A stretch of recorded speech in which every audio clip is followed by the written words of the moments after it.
നമ്മൾ വാഴ്ത്തപ്പെടുമാറാകട്ടെ. ഇതിൽ ഒരു പ്രാവശ്യത്തെ വചനപഠനത്തിനായിട്ട് ദൈവം നമുക്ക് നൽകുന്നതിലേറെ അവസരത്തിനായിട്ട് നമുക്ക് ദൈവത്തെ സ്തുതിക്കാം. എന്നാൽ ചുരുക്കം പേരാണെങ്കിലും നമ്മൾ വലിയവനായ ദൈവത്തിൻ്റെ സാന്നിധ്യത്തിലാകുന്നു നാം ആയിരിക്കുന്നത്.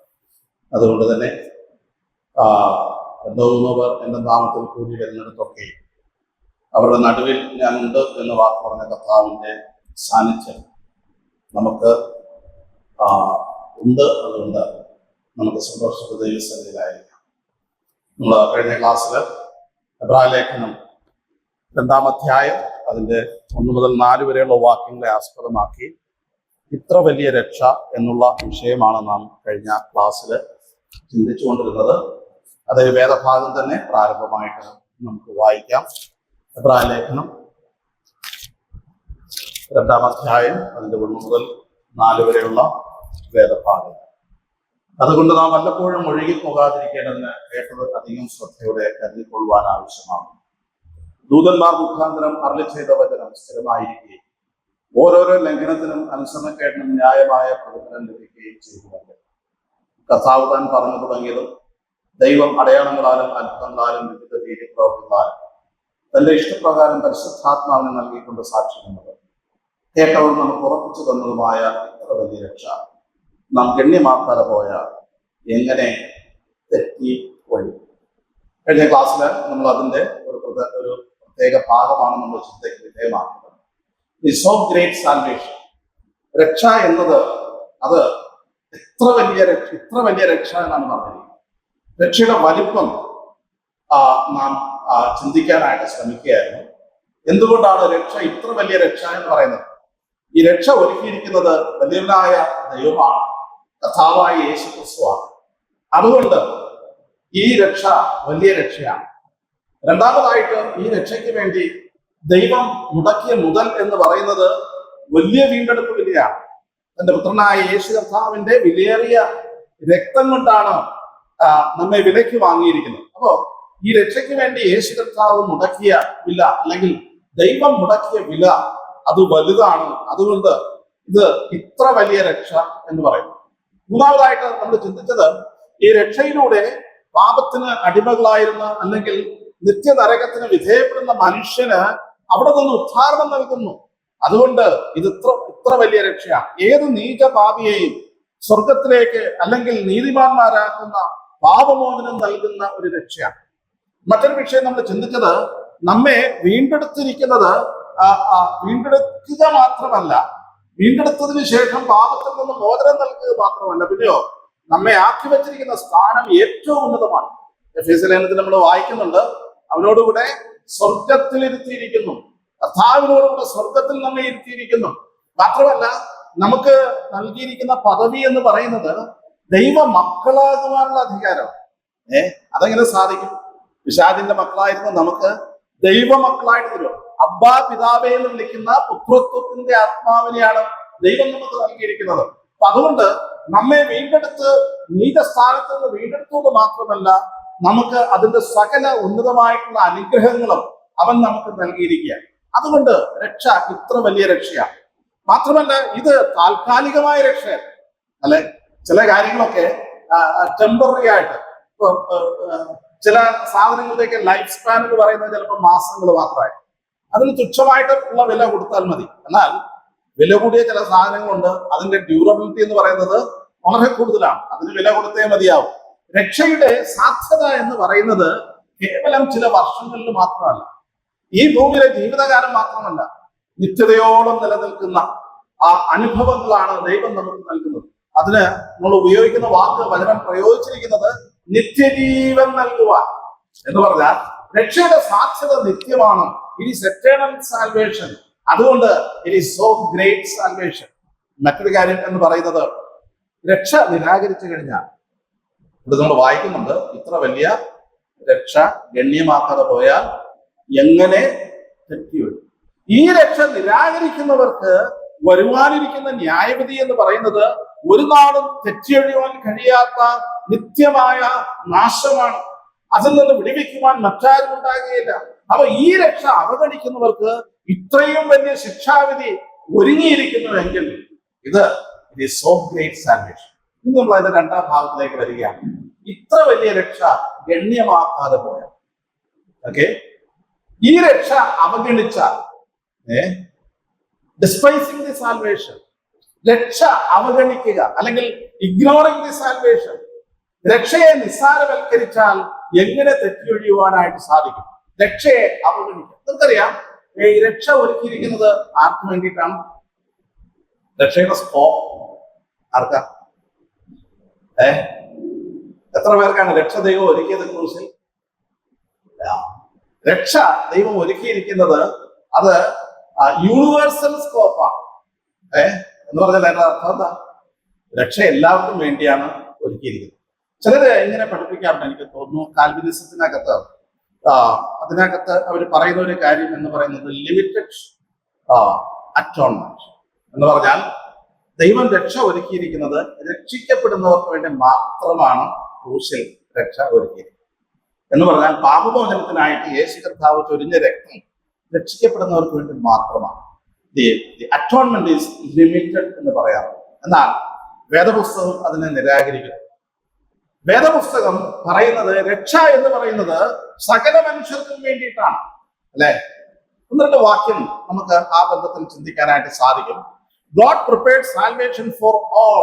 സകല മനുഷ്യർക്കും വേണ്ടിയിട്ടാണ് രക്ഷ ഒരുക്കുക. അതിൽ നിന്ന് ആരെയും ദൈവം എന്ത് ചെയ്തിട്ടില്ല? ഒഴിവാക്കിയിട്ടില്ല. But not all receive it. എന്നാൽ എല്ലാവരും എന്ത് ചെയ്യുന്നില്ല? ആ രക്ഷ കരഗതമാക്കുന്നില്ല. എങ്ങനെ നമുക്ക് മനസ്സിലാക്കാം? ദൈവം എല്ലാവർക്കും വേണ്ടിയിട്ടാണ് രക്ഷ ഒരുക്കിയത്. സകല മനുഷ്യർക്കും വേണ്ടിയിട്ടാണ് ദൈവം രക്ഷ ഒരുക്കിയത്. ഒരു വാക്യം നമുക്ക് വായിക്കാം. തിമോഥെയോസിന്റെ 1-ാം ലേഖനം 2-ാം അധ്യായം അതിന്റെ 4-ാമത്തെ വാക്യം.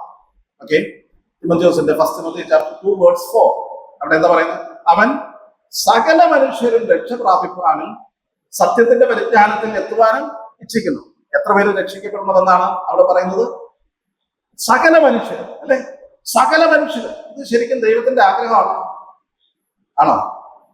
അതോ ദൈവം വേണ്ട കുറച്ചു പേരൊക്കെ രക്ഷിക്കപ്പെട്ടാൽ ഒരു 8-10 കോടിയൊക്കെ രക്ഷിക്കപ്പെട്ടാൽ മുതലായി?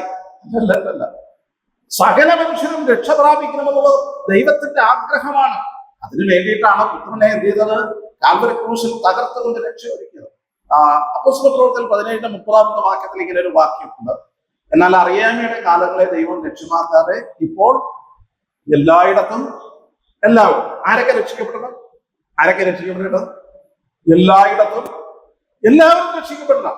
ഇത് വെറും വാക്കല്ല. എല്ലാവരും രക്ഷിക്കപ്പെടുന്നു എന്നുള്ളത് ദൈവത്തിന്റെ ഇഷ്ടമാണ്. മാത്രമല്ല, അതിനു വേണ്ടിയിട്ടാണ് യേശു കർത്താവിന് ക്രൂശിലൂടെയുള്ള വീണ്ടെടുപ്പ് സാധിച്ചത്. പത്രോസിന്റെ 2-ാം ലേഖനം 3-9 വാക്യത്തിൽ നാം ഇങ്ങനെ വായിക്കുന്നുണ്ട്. ചിലർ താമസമെന്ന് വിചാരിക്കുന്നത് പോലെ കർത്താവ് തന്റെ വാഗ്ദത്തം നിവർത്തിക്കാൻ താമസിക്കുന്നില്ല. ആരും നശിച്ചു പോകാതെ എല്ലാവരും മാനസാന്തരപ്പെടുവാൻ അവൻ ഇച്ഛിച്ച് നിങ്ങളോട് ദീർഘക്ഷമ കാണിക്കുന്നതേ ഉള്ളൂ. അപ്പൊ യേശു കർത്താവിന്റെ വരവ് എന്തുകൊണ്ട് താമസിക്കുന്നു എന്ന് അന്ത്യകാലത്ത് പരിഹാസികൾ ചോദിക്കുന്നുണ്ട്, അല്ലെ? ഇനി കർത്താവ് വരാനൊന്നും പോകുന്നില്ല. കർത്താവ് വീണ്ടും വരാനൊന്നും പോകുന്നില്ല. പണ്ട് ഇരുന്നതുപോലെ തന്നെ ഈ പ്രപഞ്ചം മുന്നോട്ട് പോകും എന്നൊക്കെ പറയുന്ന പരിഹാസികളുണ്ട്. മറുപടി എന്താണ്? ഇല്ല, കർത്താവ് വരും. അവൻ നിശ്ചയിക്കപ്പെട്ട സമയത്ത് വരും. എന്തുകൊണ്ട് അവൻ താമസിക്കുന്നു പറയുന്നുണ്ടെന്താ? ചിലരൂടെ മാനസാന്തരപ്പെടുന്നു. ഇവിടെ പറഞ്ഞിരിക്കുന്നത് ചിലരൂടെ മാനസാന്തരപ്പെടുന്നു എന്നല്ല. എന്തുകൊണ്ടാണ് കർത്താവ് തന്റെ വാഗ്ദത്തം നിവർത്തിപ്പാൻ താമസിക്കുന്നത് എന്ന് തോന്നുന്നത്? ആരും നശിച്ചു പോവാതെ എല്ലാവരും മാനസാന്തരപ്പെടുവാൻ അവൻ ഇച്ഛിച്ച് നിങ്ങളോട് ദീർഘക്ഷമ കാണിക്കുന്നതേ ഉള്ളൂ. ഒരുപക്ഷെങ്കിൽ കർത്താവിന്റെ വരവ് ഒരു ദിവസം കൂടെ താമസിക്കുന്നതിന്റെ കാരണം എന്ന് പറയുന്നത് ചിലരുകൂടെ അല്ല, എല്ലാവരും മാനസാന്തരപ്പെടുവാനുള്ള ഒരു ദീർഘക്ഷമ അവൻ കാണിക്കുന്നതുകൊണ്ട്. അപ്പൊ രക്ഷ, സകല മനുഷ്യരും രക്ഷിക്കപ്പെടണം എന്നുള്ളത് ദൈവം മനുഷ്യരെ കുറിച്ച് ആഗ്രഹിക്കുന്നു. അതിനു വേണ്ടിയിട്ടാണ് യേശു കർത്താവ് ക്രൂശിൽ രക്ഷ ഒരുക്കിയത്. ഓക്കെ, ഇനി മറ്റു ചില വാക്യങ്ങൾ. യേശു കർത്താവ് ക്രൂശിൽ മരിച്ചത് സകല ലോകത്തിനും വേണ്ടിയിട്ടാണ്. യോഹന്നാന്റെ 1-ാം ലേഖനം 2-ാം അധ്യായം 2-ാമത്തെ വാക്യം. അവിടെ നമ്മൾ ഇങ്ങനെ വായിക്കുന്നുണ്ട്. അവൻ നമ്മുടെ പാപങ്ങൾക്ക് പ്രായശ്ചിത്തമാവുന്നു, നമ്മുടേതിന് മാത്രമല്ല സർവ്വലോകത്തിന്റെ പാപത്തിനും തന്നെ. ഇവിടെ ലിമിറ്റഡ് അറ്റോൺമെന്റ് എന്ത് ചെയ്യുകയാണ്? ഇവിടെ ഖണ്ഡിക്കുകയാണ് ചെയ്യുന്നത്. നമ്മുടെ പാപത്തിന് വേണ്ടി മാത്രമല്ല യേശു കർത്താവ് മരിച്ചത്. പിന്നെന്താ പറഞ്ഞിരിക്കുന്നത്? നമ്മുടേതിന് മാത്രമല്ല സർവ്വലോകത്തിന്റെ പാപത്തിനും തന്നെ. സർവ്വലോകത്തിന്റെയും മനുഷ്യരുടെ പാപത്തിന് വേണ്ടിയിട്ടാണ് യേശു കർത്താവ് ക്രൂശിൽ പ്രായശ്ചിത്തമായിട്ട് തീർന്നിരിക്കുക. അപ്പൊ പ്രായശ്ചിത്ത മരണം ലിമിറ്റഡ് അല്ല, ഇറ്റ് ഈസ് ഫോർ ഓൾ. അല്ലെ, നമുക്ക് പരിചിതമായിട്ടുള്ള ഒരു വാക്യമാണ് യോഹന്നാന്റെ സുവിശേഷം 3:16 വാക്യം. തന്റെ ഏകാതനായ പുത്രൻ വിശ്വസിക്കുന്ന ഏവനും നശിച്ചു പോകാതെ നിത്യജീവൻ പ്രാപിക്കേണ്ടതിന് ദൈവം അവനെ നൽകുവാൻ തക്കവണ്ണം ചിലരെ സ്നേഹിച്ചു, ഒരു കൂട്ടത്തെ സ്നേഹിച്ചു, ഇല്ല, ലോകത്തെ അത്രയ്ക്ക് സ്നേഹിച്ചു. സകല മനുഷ്യരെയും ദൈവം സ്നേഹിക്കുന്നുണ്ട്. ആ സ്നേഹത്തിന്റെ ആധിക്യത്താലാണ് ക്രൂശിലൂടെയുള്ള രക്ഷ അവൻ സാധിപ്പിച്ചത്. ഓക്കെ, ഇനി എബ്രായലേഖനം 2:9 വാക്യത്തിലെങ്കിലും ദൈവകൃപയാൽ എല്ലാവർക്കും വേണ്ടി മരണം ആസ്വദിക്കുക. ഇപ്പൊ യേശു കർത്താവ് ക്രൂസിൽ മരണം ആസ്വദിച്ചത് ആർക്ക് വേണ്ടിയിട്ടാണ്? എല്ലാവർക്കും വേണ്ടിയാണ്. എല്ലാവർക്കും വേണ്ടിയിട്ടാണ് യേശു കർത്താവ് ക്രൂസിൽ മരണം ആസ്വദിച്ചത്. അപ്പൊ അതുകൊണ്ട് രക്ഷയുടെ സ്കോപ്പ് എന്ന് പറയുന്നത് it is of universal scope. സകല മനുഷ്യർക്കും രക്ഷ പ്രാപിക്കാനുള്ള അവസരം യേശു കർത്താവ് ക്രൂസിലൂടെ നമുക്ക് തുറന്നു നൽകിയിരിക്കുന്നു. റോമാലേഖനം 5:18 വാക്യത്തിൽ അങ്ങനെ ഏക ലംഘനത്താൽ സകല മനുഷ്യർക്കും ശിക്ഷാവിധി വന്നതുപോലെ. എന്താ അതിന്റെ അർത്ഥം? ആദാമിന്റെ ലംഘനം മുഖാന്തരം എത്ര പേരാ പാപികളായത്?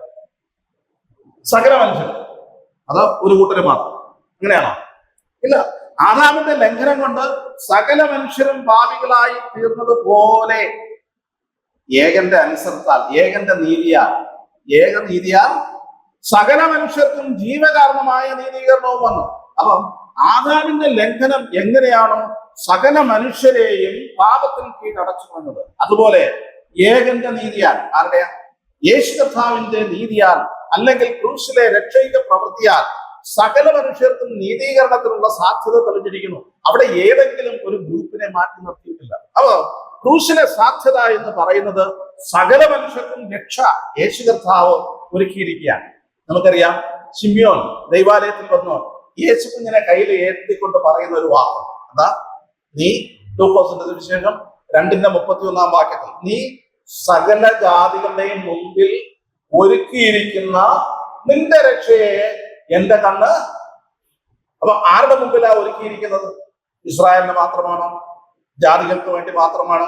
അല്ല, ഏതെങ്കിലും കുറച്ചു പേർക്ക് വേണ്ടി മാത്രമാണ്? സകല ജാതികളുടെയും മുമ്പാകെ നീ ഒരുക്കിയ രക്ഷ. തീത്തോസിന്റെ ലേഖനം അതിന്റെ 2-ാം അധ്യായം 11-ാമത്തെ വാക്യത്തിൽ നിന്ന് വായിക്കുന്നുണ്ട്, സകല മനുഷ്യർക്കും രക്ഷാകരമായ ദൈവകൃപ ഉദിച്ചുവല്ലോ. അവിടെ ആരെങ്കിലും ഒഴിവാക്കിയിട്ടുണ്ടോ? ഇല്ല, ആരെയും ഒഴിവാക്കിയിട്ടില്ല. സകല മനുഷ്യർക്കും രക്ഷയ്ക്ക് കാരണമായ ദൈവകൃപ അവൻ അവൻ ഒരുക്കിയിരിക്കുകയാണ്, ഉദിച്ചിരിക്കുകയാണ്. അതുകൊണ്ട് ആ കൃപയിൽ നിന്ന് ആരെയും മാറ്റി നിർത്തിയിട്ടില്ല എന്നുള്ളത് നാം മനസ്സിലാക്കുക. ഓക്കെ, തിമോഥെയോസിന്റെ 1-ാം ലേഖനം 2:5 വാക്യത്തിൽ നമുക്ക് പരിചിതമായിട്ടുള്ള വാക്യമാണ്, ദൈവം ഒരുവനല്ലോ, ദൈവത്തിനും മനുഷ്യർക്കും മധ്യസ്ഥനും ഒരുവൻ. വീണ്ടും അടുത്ത വാക്യം, എല്ലാവർക്കും വേണ്ടി മറുവിലയായി തന്നെത്താൻ കൊടുത്ത മനുഷ്യനായ ക്രിസ്തു. മറുവില ആർക്ക് വേണ്ടിയിട്ടാണ് കൊടുത്തത്?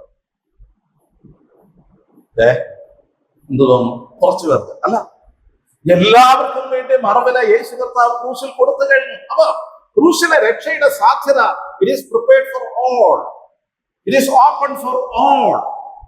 സകല മനുഷ്യർക്കും രക്ഷ പ്രാപിക്കുവാൻ ഉള്ള സാധ്യതയുണ്ട്. ലോകത്തിലെ ഒരുപക്ഷെ ഏത് നീച പാപിക്കും എന്റെ പാപത്തെ മോചിക്കുവാൻ യേശു കർത്താവിന് സാധിക്കുമോ എന്ന് ചോദിക്കുവാനായിട്ട് ആർക്കും ഇടയില്ലാത്ത വിധം ഏത് മനുഷ്യന്റെയും ഏത് പാപിയുടെയും രക്ഷയ്ക്ക് ഉള്ള കാര്യം അല്ലെങ്കിൽ അതിനുള്ള പരിഹാരം യേശു കർത്താവ് വരുത്തിയിരിക്കുക. അല്ലെ? But not all receive salvation. എല്ലാവർക്കും വേണ്ടി ഒരുക്കിയിരിക്കുന്നു, എല്ലാവർക്കും വേണ്ടി മറുവില കൊടുത്തു, എല്ലാവർക്കും വേണ്ടി കൃപ ദൈവം ചൊരിഞ്ഞിരിക്കുന്നു. ലോകത്തെ അവൻ സ്നേഹിച്ചു, ഇതെല്ലാം ശരിയാണ്. എന്നാൽ എല്ലാവരും രക്ഷയിലേക്ക്, എല്ലാവരും ഈ രക്ഷയെ എന്ത് ചെയ്യുന്നില്ല? സ്വന്തമാക്കുന്നില്ല. Many of them they neglect salvation. രക്ഷയെ അത് നിരസിക്കുന്നതായിട്ട് നമുക്ക് കാണുവാൻ സാധിക്കും. അല്ലെ? ഇപ്പൊ സകല മനുഷ്യർക്കും വേണ്ടി യേശു കർത്താവ് ക്രൂശിൽ മരിച്ചു രക്ഷ എല്ലാവർക്കും ഒരുക്കിയിട്ടുണ്ടെങ്കിൽ പോലും എല്ലാവരും രക്ഷ പ്രാപിക്കുന്നില്ല. Not all come to the knowledge of the truth. ഈ സത്യത്തിലേക്ക് എല്ലാവരും വരുന്നില്ല. അനേകരും ഈ രക്ഷയെ തൃണവൽക്കരിക്കുകയാണ്, നിസ്സാരമായി തള്ളിക്കളയുകയാണ്. യേശു കർത്താവ് പറഞ്ഞൊരു സ്റ്റേറ്റ്മെന്റ് ഉണ്ട്. മത്തായി സുവിശേഷം 7-ാം അധ്യായം 13-14 വാക്യങ്ങളിൽ കർത്താവ് പറഞ്ഞിട്ടുണ്ട്. ഈ രക്ഷയിലൂടെയുള്ള പ്രവേശനത്തെ കുറിച്ച് അല്ലെങ്കിൽ രക്ഷിക്കപ്പെടുന്നവരെ കുറിച്ച് പറയുന്ന ഒരു സ്റ്റേറ്റ്മെന്റ്. ഇടുക്കുവാതിലൂടെ അകത്ത് കടക്കും. നാശത്തിലേക്ക് പോകുന്ന വാതിൽ വീതിയുള്ളതും വഴി വിശാലവുമാകുന്നു, അതിൽ കൂടി കടക്കുന്നവർ അനേകരുമാകും. എന്തൊക്കെയാ പറഞ്ഞിരിക്കുന്നത്? നാശത്തിലേക്കുള്ള വാതിലിനെ കുറിച്ച് പറയുന്നത് അത് വീതിയുള്ളതാണ്, ആ വഴി വിശാലമായ വഴിയാണ്, അതിലൂടെ കടക്കുന്നവർ അനേകരുമാകുന്നു. ശരിയല്ലേ? നാശത്തിലേക്കുള്ള വാതിൽ വീതിയുള്ളതാണ്, വിശാലമായ വഴിയാണ്, അനേകർ അതിലൂടെ കടന്നു പോകുന്നു. മറുവശം ജീവനിലേക്ക് പോകുന്ന വാതിൽ ഇടുക്കവും വഴി ഞെരുക്കവും, അത് കണ്ടെത്തുന്നവർ ചുരുക്കമാണ്. ഇതാര് പറഞ്ഞ വാക്കുകളാണ്? ആരാ പറഞ്ഞത്? യേശു കർത്താവ് താൻ തന്നെ പറഞ്ഞതാണ്, അല്ലെ? അപ്പൊ രക്ഷയിക മാർഗത്തെ കുറിച്ചുള്ള യേശു കർത്താവ് വിശദീകരിക്കുന്ന ഇതാണ്. രണ്ട് വഴികളുണ്ട്. ഇത് തിരഞ്ഞെടുക്കുന്ന മനുഷ്യരുടെ സ്വഭാവവും ആ തിരഞ്ഞെടുക്കുന്നവരുടെ അനുഭവവും ഒക്കെയാണ് ഇവിടെ പറഞ്ഞിരിക്കുന്നത്. ഒന്ന്, ജീവനിലേക്ക് ഒരു വഴിയുണ്ട്. മറ്റൊരു വഴി ഏതാ? നാശത്തിലേക്കുള്ള മറ്റൊരു വഴിയുണ്ട്. ഈ വഴികൾ രണ്ടുപേർക്കും എല്ലാവർക്കും തുല്യമായിട്ട് മുൻപിൽ നിലനിൽക്കെ ഇതിലൂടെ കടന്നു പോകാനായിട്ട് ഒരു സെലക്ഷൻ ഉണ്ട്, അല്ലെ? ഒരു ചൂസിങ്. ആൾക്കാർ ഇതിൽ ഏത് വഴിയാ തിരഞ്ഞെടുക്കുന്നത്? വലിയ വഴിയാണല്ലേ, വിശാലമായ വഴി. അനേകർ പോകുന്ന വഴി തിരഞ്ഞെടുക്കാനായിട്ട് പലരും ആഗ്രഹിക്കും. എന്നാൽ അത് കൊണ്ടുചെന്ന് എത്തിക്കുന്നത് എവിടെയാണ്? നാശത്തിലേക്കാണ്. എന്നാൽ ജീവനിലേക്കൊരു വഴിയുണ്ട്, ആ വഴി കണ്ടെത്തുന്നവർ ചുരുക്കമാണ്. എന്തുകൊണ്ടാണ് ഈ രക്ഷ പലരും അവഗണിക്കുന്നത്? അല്ലെങ്കിൽ ഈ രക്ഷ കണ്ടെത്തുന്നവർ എന്തുകൊണ്ട് ചുരുക്കമായിരിക്കും? ഇത് കഴിഞ്ഞിട്ടുള്ള ഡിസ്കഷനിൽ ശിഷ്യന്മാര് പറയുന്നുണ്ട്, ധനവാൻ സ്വർഗരാജ്യത്തിൽ കടക്കുന്നത് ഒട്ടകം സൂചിക്കുഴയിലൂടെ കടക്കുന്നത് പോലെയാണ് എന്ന് പറയുന്നത്, അല്ലെ? അങ്ങനെയാണെങ്കിൽ ആർക്ക് രക്ഷിക്കപ്പെടുവാൻ സാധിക്കും? മനുഷ്യരാൽ അസാധ്യം, എന്നാൽ ദൈവത്തിന് സകലവും സാധ്യം. അപ്പൊ പലപ്പോഴും രക്ഷയോടുള്ള ബന്ധത്തിൽ ഈ പറഞ്ഞതുപോലെ ധനവാന്മാർ പലപ്പോഴും എന്ത് ചെയ്യാറില്ല? ഈ വഴി തെരഞ്ഞെടുക്കാറില്ല. എന്തുകൊണ്ടാ? ഇത് ഞെരുക്കമുള്ള വഴിയാണ്, ഇടുക്കമുള്ള വഴിയാണ്, അല്ലെങ്കിൽ കുറച്ചുപേര് മാത്രം കണ്ടെത്തുന്ന വഴിയാണ്. അതുവഴി പോകാനായിട്ട് പലർക്കും താല്പര്യമില്ല, അല്ലെ? ഒരു സമൂഹത്തിന്റെ പിന്നാലെ പോകുവാനായിട്ട്, കൂടുതൽ പേർ പോകുന്നതിന്റെ പിന്നാലെ പോകുവാനായിട്ട് ആൾക്കാർക്ക് വലിയ ഉത്സാഹമാണ്. എന്തുകൊണ്ടാണ് ഈ രക്ഷയെ, ഇത്ര വലിയ രക്ഷയെ, എല്ലാവർക്കും വേണ്ടി ഒരുക്കിയിരിക്കുന്ന രക്ഷയെ മനുഷ്യർ തിരസ്കരിക്കണം? കാരണം ഒന്നാമത്തെ കാരണം എന്ന് പറയുന്നത്, ഇത് പൈശാചികമായിട്ടുള്ള ഒരു അന്ധത മനുഷ്യന് ഉണ്ട്. പാപം സ്വതവേ മനുഷ്യൻ അന്ധനാക്കിയിരിക്കുന്നു. ശരിയാണ്, പാപം നിമിത്തം മനുഷ്യന് വീഴ്ച സംഭവിച്ചിട്ടുണ്ട്. എന്നാൽ അത് മാത്രമല്ല, ഈ രക്ഷയിലേക്ക് വരാതിരിക്കുവാൻ വേണ്ടി പൈശാചികമായിട്ടുള്ള പ്രവർത്തനം നടക്കുന്നുണ്ട്. ഉണ്ടോ? അതോ പിശാചെല്ലാം സപ്പോർട്ടും തരുന്നുണ്ടോ ആൾക്കാർ രക്ഷിക്കപ്പെടാൻ? ഇല്ല. ഏത് വിധേനയും രക്ഷയിലേക്ക് വരാതിരിക്കുവാൻ വേണ്ടി ഒപ്പോസ് ചെയ്യുന്ന, എതിർക്കുന്ന, അതിൽ നിന്ന് ആൾക്കാരെ പിന്തിരിപ്പിക്കുന്ന ഒരു പ്രബലമായിട്ടുള്ള ശക്തിയുണ്ട്. നമുക്കറിയാം, കൊരിന്ത്യർക്ക് എഴുതിയ 2-ാം ലേഖനം 4-ാമത്തെ വാക്യം, ദൈവപ്രതിമയായ ക്രിസ്തുവിന്റെ തേജസ്സുള്ള സുവിശേഷത്തിന്റെ പ്രകാശനം ശോഭിക്കാതിരിക്കാൻ ഈ ലോകത്തിന്റെ ദൈവം, ആരാ? ഈ ലോകത്തിന്റെ ദൈവം പിശാച്, അല്ലെ? അവിശ്വാസികളുടെ മനസ്സ് കുരുടാക്കിയിരിക്കുന്നു, മനസ്സിന് അന്ധത പിടിപ്പിച്ചിരിക്കുന്നു. ഇത് കാണുവാനായിട്ടുള്ള കാഴ്ച ലഭിക്കുന്നില്ല, കാണുവാനായിട്ട് കണ്ണുകളെ തുറക്കുന്നില്ല. രക്ഷയുടെ സാധ്യതയെക്കുറിച്ചും ആവശ്യകതയെക്കുറിച്ചും മനുഷ്യന് ബോധ്യമാകാൻ വളരെ ബുദ്ധിമുട്ടാണ്. എന്തുകൊണ്ടാ? പിശാച് അവരുടെ കണ്ണുകളെ ഉണ്ടാക്കി. കണ്ണുകൾ പ്രകാശിപ്പിക്കപ്പെടുന്നില്ല, കണ്ണുകൾ തുറക്കുവാനായിട്ട് സാധിക്കുന്നില്ല. അല്ല എങ്കിൽ ഇതിനേക്കാളും മെച്ചമായ ഒരു മായക്കാഴ്ച മനുഷ്യന്റെ മുമ്പാകെ പിശാച് തുറന്നു വെച്ചിട്ടുണ്ട്. ശരിയാണോ? നാം ലോകത്തിലേക്ക് നോക്കുമ്പോൾ ലോകപ്രകാരമുള്ള മോടികളും അതിൻ്റെതായിട്ടുള്ള പ്രലോഭനങ്ങളും ധാരാളമുണ്ട്. സകലരെയും ആകർഷിക്കുന്ന, നമുക്കറിയാം, സാധാരണ ഏറ്റവും കൂടുതൽ ആൾക്കാരെ ആകർഷിക്കുന്നതിന് വേണ്ടി ഈ മാർക്കറ്റിൽ ചെയ്യുന്ന ഒരു തന്ത്രമാണ്. ആ കട വളരെ മനോഹരമായിട്ട് അലങ്കരിച്ച് നല്ല വർണ്ണ വിളക്കുകളൊക്കെ കൊടുത്തിട്ട് കണ്ണഞ്ചിപ്പിക്കുന്ന ചില എന്തുവാ അത് ബോർഡ് വെറുതെ വെള്ള ചെറിയ അക്ഷരത്തില് ഈ ഷോപ്പിൽ വന്നാൽ നിങ്ങൾക്ക് നല്ല നല്ല വസ്ത്രങ്ങൾ തിരഞ്ഞെടുക്കാം. അങ്ങനെയാണോ? ആണോ? ഇല്ല. ഒരു കച്ചവട സ്ഥാപനത്തിനകത്ത് ആൾക്കാരെ ആകർഷിക്കാൻ വേണ്ടി വലിയ ചെലവാണ് അഡ്വർടൈസ്മെന്റിനൊക്കെ അവർ മുടക്കുന്നത്. അപ്പൊ ആ കാഴ്ച എന്ന് പറയുന്നത് എല്ലാവരുടെയും ശ്രദ്ധ ആകർഷിക്കുന്നതാണ്. എന്നാൽ ഇതാ സുവിശേഷം, യേശുക്രിസ്തുവിന്റെ രക്ഷയുണ്ട്, പാപമോചനമുണ്ട്, അതിന് വലിയ വർണ്ണാഭമായിട്ടുള്ള ഒരു എന്തുവാ ടൈറ്റിൽ നമ്മൾ സാധാരണ എന്ത് ചെയ്യാറില്ല, കൊടുക്കാറ്. പൗലോസ് പറയുന്നുണ്ട് പ്രസംഗത്തിന്റെ ഭോഷത്വം. എന്താ പ്രസംഗത്തിന്റെ ഭോഷത്വം? അതായത് സുവിശേഷം പ്രസംഗിക്കാൻ വേണ്ടി നമ്മൾ സാധാരണ എന്ത് ചെയ്യാറില്ല, ഇങ്ങനെയുള്ള വെടിക്കെട്ടുകളൊന്നും നമ്മൾ തയ്യാറാക്കാറ് അല്ലെ? ഏതെങ്കിലും സുവിശേഷത്തിൽ കണ്ടിട്ടുണ്ടോ ഇങ്ങനെ ചുറ്റും ഇങ്ങനെ അറിയിക്കുന്ന എന്തുവാ ലൈറ്റ് ഒക്കെ കൊടുത്ത് ഒരു 10,000 വാട്ട്സിന്റെ അല്ലെങ്കിൽ പവറും ഒക്കെ കൊടുത്ത് ചെയ്യാറുണ്ടോ? ഇല്ലല്ലേ? അതിനു വേണ്ടിയിട്ട് വേറെ ചിലവുകളൊന്നും ചെയ്യാറില്ല. പ്ലെയിൻ ആയിട്ട് സുവിശേഷം പ്രസംഗിക്കുകയാണ്. ഈ പ്രസംഗം ആരുടെയൊക്കെ ഹൃദയത്തിൽ എത്തുന്നുണ്ടോ, ആരൊക്കെ ബോധപൂർവം ഇതിനെ സ്വീകരിക്കുന്നുണ്ടോ, അവർ രക്ഷയിലേക്ക് വരും എന്നതിന് സംശയമില്ല. അപ്പൊ ലോകം ഇങ്ങനെ ഒരു കെണി ഒരുക്കിയിട്ടുണ്ട്. നാശത്തിലേക്കുള്ള വഴി വിശാലമാക്കുവാൻ, അത് വലുതാക്കുവാൻ, അതിലേക്ക് അനേകരെ ആകർഷിക്കുവാനായിട്ട് ലോകം ശ്രമിക്കുന്നുണ്ട്. അതിന്റെ പിന്നിൽ പിശാചിന്റേതായിട്ടുള്ള അന്ധത ജനത്തെ ബാധിപ്പിച്ചിരിക്കുകയാണ്. മറ്റൊരു കാര്യം എന്ന് പറയുന്നത് ഹൃദയത്തിന്റെ കാഠിന്യം. വിശ്വാസം എപ്പോഴും ഉണ്ടാകുന്നത് ഒരു മാംസളമായ ഹൃദയം. ഞാൻ പറയുന്നത് മനസ്സിലാകുന്നുണ്ടോ? അല്ലെങ്കിൽ ദൈവത്തിന്റെ വചനത്തെയും വാക്കുകളെയും വിശ്വസിക്കണമെങ്കിൽ ഹൃദയം തകർക്കപ്പെട്ടാലേ സാധിക്കും. വിത്ത് വിതയ്ക്കാനായിട്ട് പോയ ആ ഉപമ നമുക്കറിയാം അല്ലെ? വിതയ്ക്കുന്നവൻ വിതക്കാൻ പുറപ്പെട്ടു. ചിലത് വഴിയരികിൽ പാറസ്ഥലത്ത് വീണു, മുള്ളുള്ളയിടത്ത് വീണു, പിന്നെ നല്ല നിലത്ത് വീണു. ഇങ്ങനെ പല സ്ഥലങ്ങളിൽ 4 തരം നിലങ്ങളിൽ വീഴുന്നുണ്ട് അല്ലെ? ഏത് നിലത്താണ് ഫലകരമായിട്ട് അത് തീരുന്നത്? എല്ലായിടവും മുളയ്ക്കുന്നുണ്ട്, പക്ഷെ അത് ഫലകരമായിട്ട് തീരുന്നത് എവിടെയാണ്? നല്ല നിലത്ത് വിതയ്ക്കുന്നത്. അപ്പൊ നല്ല നിലത്ത് വിതയ്ക്കപ്പെടുന്ന വിത്ത് സുവിശേഷമാണ് ഫലകരമായിട്ട് തീരുന്നത്. അല്ലെങ്കിൽ ഹൃദയത്തിന്റെ ഒരുക്കത്തോടുകൂടെ മാത്രമേ എന്ത് ചെയ്യാൻ സാധിക്കുള്ളൂ? സുവിശേഷം വിശ്വസിക്കാനായിട്ട് സാധിക്കും. മനസ്സിലാവുന്നുണ്ടോ? സുവിശേഷം വിശ്വസിക്കുക എന്ന് പറയുമ്പോൾ 4 പേരെ ചുറ്റും നിർത്തിയിട്ട് ഒന്ന് ബലപ്രയോഗം നടത്തിയാൽ വിശ്വസിക്കാൻ പറ്റുമോ? ഇല്ല. വിശ്വസിക്കണമെങ്കിൽ ഹൃദയത്തിന് ഒരു ഒരുക്കം ആവശ്യമാണ്, ഒരു തകർച്ച ആവശ്യമാണ്.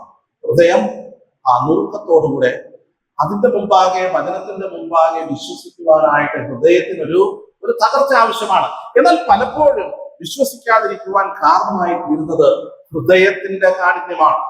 അതായത് സുവിശേഷം 13-15 വാക്യത്തിൽ ഇങ്ങനെ വായിക്കുന്നുണ്ട്, ഈ ജനത്തിന്റെ ഹൃദയം തടിച്ചിരിക്കുന്നു, അവർ ചെവി കൊണ്ട് മന്ദമായി കേൾക്കുന്നു, കണ്ണ് അടച്ചിരിക്കുന്നു, അവർ കണ്ണ് കാണാതെയും ചെവി കേൾക്കാതെയും ഹൃദയം കൊണ്ട് ഗ്രഹിക്കാതെയും തിരിഞ്ഞുകൊള്ളാതെയും ഞാൻ അവരെ സൗഖ്യമാക്കാതെയും ഇരിക്കേണ്ടതിന് തടിച്ച ഹൃദയങ്ങൾ, കഠിനപരമായിട്ടുള്ള ഹൃദയങ്ങൾ. എത്ര സുവിശേഷം പ്രസംഗിച്ചാലും ചിലരെ സംബന്ധിച്ചിടത്തോളം അത് റിസീവ് ചെയ്യുവാനായിട്ട് നമുക്ക് സാധിക്കുന്നില്ല. ഓക്കെ, ഈ ഫറവോൻ തന്റെ ഹൃദയത്തെ കഠിനമാക്കുന്ന സന്ദർഭത്തില് സംഭവിച്ച ഒരു കാര്യത്തെ കുറിച്ച് പറയുന്നുണ്ട്. പുറപ്പാട് പുസ്തകം 9-12 വാക്യം. അവൻ ഫറവോന്റെ ഹൃദയത്തെ കഠിനമാക്കി അവൻ അവരെ ശ്രദ്ധിച്ചത്. ഹൃദയം കഠിനമായി കഴിഞ്ഞാൽ പിന്നെ എന്ത് സംഭവിക്കല? ശ്രദ്ധിക്കല. വചനമല്ല, എത്ര നല്ല വചനമാണെങ്കിലും ദൈവവചന പ്രഘോഷണമാണെങ്കിലും ഹൃദയം കഠിനമായി കഴിഞ്ഞാൽ നമ്മളെന്തായിരിക്കും സാധാരണ പറയുന്നത്? അത് സാരമില്ല, അല്ലെങ്കിൽ അത് എന്നോടല്ല എന്ന് നമ്മൾ പറയും. ഹൃദയ കാഠിന്യമാണ്. അതേസമയം ഹൃദയം മാംസളമാണെങ്കിലോ, ഹൃദയം നുറുക്കമുണ്ടെങ്കിലോ വചനത്തിന്റെ മുമ്പാകെ തകരുവാനും മാനസാന്തരപ്പെടുവാനും നമുക്ക് സാധിക്കും. അതേസമയം ഹൃദയം തടിച്ചുപോയാൽ സുവിശേഷം സ്വീകരിക്കാൻ സാധിക്കും. അപ്പൊ എന്തുകൊണ്ട് പലരും സുവിശേഷം സ്വീകരിക്കുന്നില്ല? ഹൃദയത്തിന്റെ കാഠിന്യമാണ്. എബ്രായ ലേഖനത്തില് 3-12 വാക്യത്തിൽ സഹോദരന്മാരെ, ജീവനുള്ള ദൈവത്തെ ത്യജിച്ച് കളയാതിരിക്കേണ്ടതിന് അവിശ്വാസമുള്ള ദുഷ്ടഹൃദയം, ഇത് എബ്രായ വിശ്വാസികളോട് പറയുന്നതാണ്. ഇസ്രായേൽ ജനത്തിന്റെ ഒരു ഒരു ഒരു എപ്പിസോഡ്, അവരുടെ ജീവിതത്തിൽ സംഭവിച്ച കഠിന ഹൃദയം, അനുസരണക്കേട് ഉദാഹരണമായിട്ട് എടുത്തിട്ട് എബ്രായ ലേഖനകാരൻ പറയുകയാണ്, എന്താ? നിങ്ങളുടെ ഹൃദയം അവിശ്വാസമുള്ള ദുഷ്ടഹൃദയം. അവിശ്വാസമുള്ള ദുഷ്ടഹൃദയത്തില് ജീവനുള്ള ദൈവത്തിന് എന്ത് ചെയ്യാൻ പറ്റില്ല? സ്വാധീനിക്കുവാൻ സാധിക്കുക. ഇവിടെ പറഞ്ഞിരിക്കുന്നത് എന്താ? ജീവനുള്ള ദൈവത്തെ ത്യജിച്ചു കളയുവാൻ കാരണമായിട്ട്. പ്രിയമുള്ളവരെ, ദുഷ്ടഹൃദയങ്ങളില്, അവിശ്വാസമുള്ള ഹൃദയങ്ങളില് ദൈവത്തിന് എന്ത് ചെയ്യാൻ സാധിക്കില്ല? പ്രവർത്തിക്കുവാൻ സാധ്യമല്ല. ദൈവത്തെ നിരാകരിക്കും. ദൈവത്തെ നിരാകരിക്കും. അതുകൊണ്ട് അപ്പൊ ഹൃദയ കാഠിന്യം നിമിത്തം ഈ രക്ഷയെ പലരും നിരാകരിക്കും. നമ്മൾ ബിയാറ്റിറ്റ്യൂഡ്സ് നോക്കിക്കഴിഞ്ഞാൽ ഗിരിപ്രഭാഷണത്തിൽ മത്തായി സുവിശേഷം 5-ാം അധ്യായത്തില് 8-ാം വാക്യത്തിൽ നമ്മൾ വായിക്കുന്നുണ്ട്, ഹൃദയശുദ്ധിയുള്ളവർ ഭാഗ്യവാന്മാർ, അവർ ദൈവത്തെ കാണുവാനായിട്ട് ഹൃദയത്തിന്റെ ഒരു ഒരുക്കം അവിടെ ആവശ്യമാണ്. ഹൃദയത്തെ സമർപ്പിക്കുവാൻ തയ്യാറുള്ളവർക്ക് മാത്രമേ രക്ഷ സ്വീകരിക്കുവാൻ സാധിക്കുകയുള്ളൂ. അല്ലെ? യേശുവിനെ കർത്താവെന്ന് വായ്കൊണ്ട് ഏറ്റുപറയുകയും ദൈവം അവനെ മരിച്ചവരുടെ ഇടയിൽ നിന്ന് ഉയർപ്പിച്ചു എന്ന് ഹൃദയം കൊണ്ട് വിശ്വസിക്കുകയും ചെയ്താൽ നീ രക്ഷിക്കപ്പെടും. ഹൃദയത്തെ മാറ്റി നിർത്തിയ ഒരു രക്ഷ സാധ്യമാണ്. എനിക്കറിയാം, ഈ തിയറി ക്ലാസ്സിലെല്ലാം എനിക്കറിയാം, എനിക്കെല്ലാം ബോധ്യമായി. രക്ഷിക്കപ്പെടുമോ? രക്ഷിക്കപ്പെടില്ല. എന്തുകൊണ്ടാ? ഹൃദയത്തെ തുറന്നു നൽകാതെ, ഹൃദയംഗമായിട്ട് അത് ഏറ്റുകൊള്ളാതെ, തീരുമാനം ബുദ്ധിപരമല്ല, ഹൃദയംഗമായിട്ട് നമ്മുടെ വ്യക്തിത്വത്തെ മുഴുവൻ ബാധിക്കുന്ന ഒരു തീരുമാനമാകാതെ രക്ഷയായിരിക്കുകയില്ല. അപ്പൊ ഇവിടെ എന്തുകൊണ്ട് ജനം രക്ഷയെ നിരാകരിക്കുന്നു? ഹൃദയത്തിന്റെ കാഠിന്യം. അവിടെ വിശ്വാസം ഫലപ്രദമാകില്ല. മാത്രമല്ല, അവിടെ ദൈവവചനത്തിന് പ്രവർത്തിക്കുവാനും സാധ്യമല്ല. അവിടെ ദൈവത്തിന് അല്ലെങ്കിൽ ക്രിസ്തുവിനുള്ള സ്വീകാര്യത നഷ്ടപ്പെടും. അവിശ്വാസമുള്ള ദുഷ്ടഹൃദയമായിട്ട് അത് തീരുവാനായിട്ട് സാധിക്കും. ഇനി മറ്റു ചിലർ, ഹൃദയത്തിന്റെ സ്വഭാവം പോലെ മറ്റു ചിലർ വിൽഫുള്ളി റിജക്ട് ദി ഗോസ്പൽ. ബോധപൂർവം സകല കാര്യവും ബോധ്യപ്പെട്ടു, എനിക്കറിയാം രക്ഷയ്ക്ക് ഒരേ ഒരു മാർഗമേ ഉള്ളൂ, മറ്റൊരുത്തരിൽ രക്ഷയില്ല, നാം രക്ഷിക്കപ്പെടുവാൻ ആകാശത്തിന് കീഴിൽ മനുഷ്യരുടെ നൽകപ്പെട്ട വേറെ ഒരു നാമവുമില്ല, ഞാൻ അംഗീകരിക്കുന്നു. ക്രൂശിലെ യേശു കർത്താവിന്റെ ക്രൂശിലെ മരണം കൊണ്ട് എന്റെ പാപത്തിന് പരിഹാരം വരുത്തുവാനായിട്ട് സാധിക്കും. പക്ഷെ ഈ സത്യം വ്യക്തമായിട്ട് ബോധ്യപ്പെട്ടിട്ടും അത് വേണ്ട എന്ന് പറഞ്ഞ് റിജക്ട് ചെയ്യുന്നു. അതെ, റോമാലേഖനം 1-ാം അധ്യായം നോക്കിക്കോളൂ, അതിന്റെ 18-ാമത്തെ വാക്യത്തിൽ, റോമാലേഖനം 1:18 അത്തരം ഒരു കൂട്ടത്തെ കുറിച്ചാണ് അവിടെ പറയുന്നത്. എന്താ? അനീതി കൊണ്ട് സത്യത്തെ തടുക്കുന്ന മനുഷ്യരുടെ സകല അഭക്തിക്കും അനീതിക്കും നേരെ ദൈവത്തിന്റെ കോപം സ്വർഗത്തിൽ നിന്ന് വെളിപ്പെടുന്നു. നോക്കണേ, വിൽഫുൾ റിജക്ഷൻ. സത്യത്തെ തടുക്കുവാനായിട്ട് ബോധപൂർവം ശ്രമിക്കും. അപ്പൊ അവിടെ നമ്മൾ പിന്നീട് വായിച്ചു നോക്കിയാൽ അറിയാം, ദൈവത്തെക്കുറിച്ചുള്ള സകല കാര്യങ്ങളും അവർക്ക് ബോധ്യമായി. ജീവനുള്ള ദൈവം ആരാണെന്ന് അറിയാം, അല്ലെ? രക്ഷയ്ക്ക് വേണ്ടിയിട്ടുള്ള മാർഗങ്ങളൊക്കെ അവർക്കറിയാം. പക്ഷേ അത് വേണ്ട എന്ന് പർപ്പസ്ഫുള്ളി നിരാകരിച്ചിട്ട് അവരെന്ത് ചെയ്യുകയാണ്? ദൈവത്തെ രൂപമുള്ള മനുഷ്യൻ, നാൽക്കാലി, ഇടജന്തു, മൃഗജാതി അങ്ങനെയുള്ളതിന്റെ രൂപസാദൃശ്യമാക്കി മാറ്റിക്കളയുകയാണ്. അറിയാം ഇതല്ല ദൈവം. ഞാൻ ചോദിച്ചോളട്ടെ, ഈ ഇത്തരത്തിലുള്ള രൂപസാദൃശ്യങ്ങളെ വണങ്ങുമ്പോൾ അവരുടെ ഉള്ളിൽ എന്താ തോന്നുന്നത്? ഇതാണ് ദൈവം എന്നാണോ?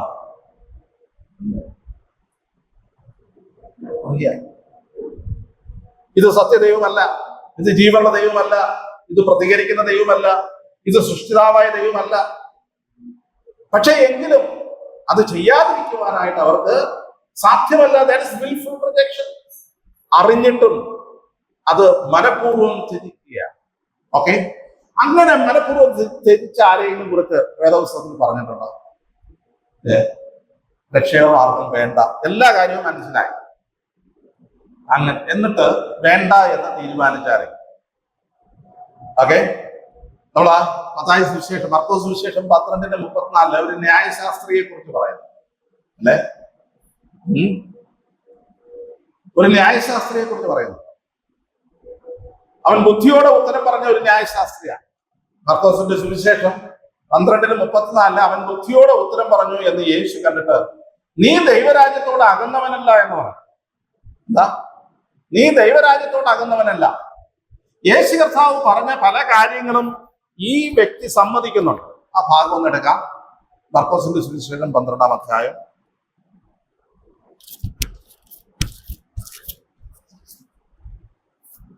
അതിന്റെ 34. ഓക്കെ, അതിന്റെ 28 മുതലാണ് ആ സന്ദർഭം തുടങ്ങുന്നത്. ശാസ്ത്രിമാരിൽ ഒരുവൻ അടുത്ത് വന്ന് അവർ തമ്മിൽ തർക്കിക്കുന്നത് കേട്ടു. അവൻ അവരോട് നല്ലവണ്ണം ഉത്തരം പറഞ്ഞ പ്രകാരം ബോധിച്ചിട്ട് എല്ലാത്തിനും മുഖ്യ കൽപ്പന ഏത് എന്ന് അവനോട് ചോദിച്ചു. യേശു കർത്താവ് മറുപടി പറയുകയാണ്. അതിന് യേശു, എല്ലാത്തിനും മുഖ്യ കൽപ്പനയോ ഇസ്രായേലെ കേൾക്കാം, നമ്മുടെ ദൈവമായ കർത്താവ് ഏക കർത്താവ്, നിന്റെ ദൈവമായ കർത്താവിനെ നീ പൂർണ്ണ ഹൃദയത്തിനും പൂർണ്ണ ആത്മാവോടും പൂർണ്ണ മനസ്സോടും പൂർണ്ണ ശക്തിയോടും കൂടെ സ്നേഹിക്കണമെന്നാകുന്നു. രണ്ടാമത്തേത് കൂട്ടുകാരനെ നിന്നെ പോലെ സ്നേഹിക്കണം എന്നത്രേ. ഇവയും വലുതായിട്ട് മറ്റൊരു കൽപ്പനയും ഇല്ല എന്ന് ഉത്തരം പറഞ്ഞു. യേശു കർത്താവ് എല്ലാത്തിലും മുഖ്യ കൽപ്പന ഏതാണ് എന്നുള്ള ചോദ്യത്തിന് യേശു കർത്താവ് മറുപടിയുണ്ട്. ഈ ന്യായശാസ്ത്രിയുടെ പ്രതികരണം നോക്കിക്കോളൂ. ഗുരു, നന്ന് ഗുരു, നീ പറഞ്ഞത് സത്യം തന്നെ. ഏകനേയുള്ളൂ, അവനല്ലാതെ മറ്റൊരുത്തരുമില്ല. അപ്പോ ദൈവം ഏകനാണെന്ന് അവനറിയാം, മറ്റൊരു ദേവന്മാരും ഇല്ല എന്നവനറിയാം. അവനെ പൂർണ്ണ ഹൃദയത്തോടും പൂർണ്ണ മനസ്സോടും പൂർണ്ണ ശക്തിയോടും കൂടെ സ്നേഹിക്കുന്നതും തന്നെ പോലെ കൂട്ടുകാരനെ സ്നേഹിക്കുന്നതും എന്താ? സകല സർവാംഗ ഹോമങ്ങളെക്കാളും യാഗങ്ങളെക്കാളും സാരമേറിയത് തന്നെ. ആഹാ, എന്താ അവൻ മനസ്സിലാക്കിയത്? യാഗങ്ങൾ കൊണ്ട് കാര്യമില്ല. യാഗത്തെക്കാൾ ദയയിലാണ് നീ എന്ത് ചെയ്യുന്നത്? നീ ആഗ്രഹിക്കുന്നത്. ദൈവത്തിന്റെ ഇഷ്ടം അതുപോലെ അവനറിയാം. ദൈവം ആരാണെന്ന് അറിയാം, ദൈവത്തെ എങ്ങനെയാണ് സ്നേഹിക്കേണ്ടതെന്ന് അറിയാം, എന്താ തിരഞ്ഞെടുക്കേണ്ടതെന്ന് അറിയാം, ഏതാ ശരിയെന്നറിയാം. യേശു കർത്താവ് പറഞ്ഞ സകല കാര്യങ്ങളും അവൻ എന്ത് ചെയ്യുന്നു? അവൻ അംഗീകരിക്കുന്നുണ്ട്, അല്ലെ? അവൻ ബുദ്ധിയോടെ ഉത്തരം പറഞ്ഞു എന്ന് യേശു കണ്ടിട്ട്, നീ ദൈവരാജ്യത്തോട് അകന്നവനല്ല. Okay, you are not far from the kingdom of God. You are not far from the kingdom of God. But the question is, are you in the kingdom of God? നീ ദൈവരാജ്യത്തിലാണോ? ദൈവരാജ്യത്തിൽ നിന്ന് നീ അകന്നവനല്ല. കാരണം നിനക്ക് ഈ കാര്യങ്ങളെ കുറിച്ചെല്ലാം ബോധമാണ്. എന്നാൽ അതിനെക്കുറിച്ച് പിന്നീടൊന്നും പറയുന്നില്ല. മനസ്സിലാക്കാൻ സാധിക്കുന്നത് ദൈവരാജ്യത്തിന്റെ അടുത്ത് വസിക്കുന്ന കാര്യമാണ്. ദൈവരാജ്യത്തെ കുറിച്ചുള്ള അറിവ് നമ്മെ രക്ഷയിലേക്ക് നടത്തുകയില്ല. നമ്മൾ ഉറപ്പാക്കേണ്ട ഒരു കാര്യം എന്ന് പറയുന്നത്, നാം ദൈവരാജ്യത്തിലാകുന്നുവോ എന്നുള്ളത് നാം ഉറപ്പാക്കേണ്ടതാണ്. പ്രിയമുള്ളവരെ, ഇത് പലരും മടി കാണിക്കുന്നുണ്ട്. കാര്യങ്ങൾ അറിഞ്ഞിട്ടും വിൽഫുൾ ആയിട്ട് എന്ത് ചെയ്യുകയാണ്? റിജക്ട് ചെയ്യാണ്. ഫേലിക്സിനെ കുറിച്ച് നമുക്കറിയാം, അല്ലെ? ഫേലിക്സ്, പൗലോസ് വളരെ വ്യക്തമായിട്ട് അവനോട് സംവാദിക്കുകയാണ്. എന്തിനെ കുറിച്ചാണ്? പാപത്തെക്കുറിച്ചും നീതിയെക്കുറിച്ചും ന്യായവിധിയെക്കുറിച്ചും ഒക്കെ, വരുവാനുള്ള ന്യായവിധിയെക്കുറിച്ചൊക്കെ ഫേലിക്സിനോട് പറയുകയാണ്. ഇതെല്ലാം പറഞ്ഞിട്ട് അവനെ കുറിച്ച് പറയുന്ന, അവൻ ഭയപരവശനായി എന്ന്. ഭയപരവശനായി എന്ന് പറഞ്ഞാൽ ഇത് സത്യമാണ് എന്നുള്ളത് അവന്റെ ഉള്ളിൽ തർക്കിക്കുന്നുണ്ട്, വാദിക്കുന്നുണ്ട്. അവൻ രക്ഷിക്കപ്പെടുവാനായിട്ടുള്ള പ്രേരണ അല്ലെങ്കിൽ അതിനുള്ള ആഹ്വാനം അവന് ലഭിച്ചിട്ടുണ്ട്, അവന് ബോധ്യമായിട്ടുണ്ട്. എന്നാൽ ഫേലിക്സ് എന്താ പറയുന്നത്? തൽക്കാലം വേണ്ട, പിന്നെ ഒരവസരത്തിൽ എന്ത് ചെയ്യാം, ഞാൻ എന്റെ പ്രസംഗം. പ്രിയമുള്ളവരെ, പലപ്പോഴും ബോധ്യമായിട്ടും പിന്നെ ആകട്ടെ എന്ന് മാറ്റി വയ്ക്കുന്നത് ഒരുപക്ഷെ നാം മനഃപൂർവ്വം ഇതിനെ നിഷേധിക്കുന്നതിന് തുല്യമായിട്ട് തീരുവാൻ സാധ്യത. അതുകൊണ്ട് ദൈവരാജ്യത്തിൽ ആകുവാനായിട്ട് ആവശ്യമുണ്ട്. അറിഞ്ഞിട്ടും അതിലേക്ക് പ്രവേശിക്കാതിരിക്കുന്നത് ബുദ്ധികേട് തന്നെയാണ്. ഇനി മറ്റൊരു കാരണം എന്ന് പറയുന്നത് പാപത്തോടുള്ള പറ്റുമാനം. ഓക്കെ, പാപത്തോടുള്ള പറ്റുമാനം. പാപത്തെ വിട്ടുകളയുവാനായിട്ട് മനസ്സില്ലാതെ ഇരിക്കുന്നത് പലരെയും എന്ത് ചെയ്യുന്നുണ്ട്? ഈ രക്ഷയിലേക്ക് വരുന്നത് തടസ്സപ്പെടും. സുവിശേഷം അറിയിക്കുമ്പോൾ നമുക്ക് പലപ്പോഴും ബോധ്യമാകുന്ന ഒരു കാര്യം, ഈ കാര്യമൊക്കെ ശരിയാണെന്ന് അറിയാം, പക്ഷേ ഇപ്പോഴുള്ള വഴികളെ ഒന്നും എന്ത് ചെയ്യാൻ തയ്യാറല്ല, ഉപേക്ഷിക്കാൻ തയ്യാറല്ല, അല്ലെ? നമ്മള് യോഹന്നാന്റെ സുവിശേഷം 3:19 വാക്യം, ന്യായവിധി എന്നതോ വെളിച്ചം ലോകത്തിൽ വന്നിട്ടും മനുഷ്യന്റെ പ്രവൃത്തി ദോഷമുള്ളതാകിയാൽ അവർ വെളിച്ചത്തെക്കാൾ ഇരുളിനെ സ്നേഹിക്കും, അല്ലെ? കുഞ്ഞുണ്ണി മാഷിന്റെ ഒരു കവിതയുണ്ട്. എന്താ?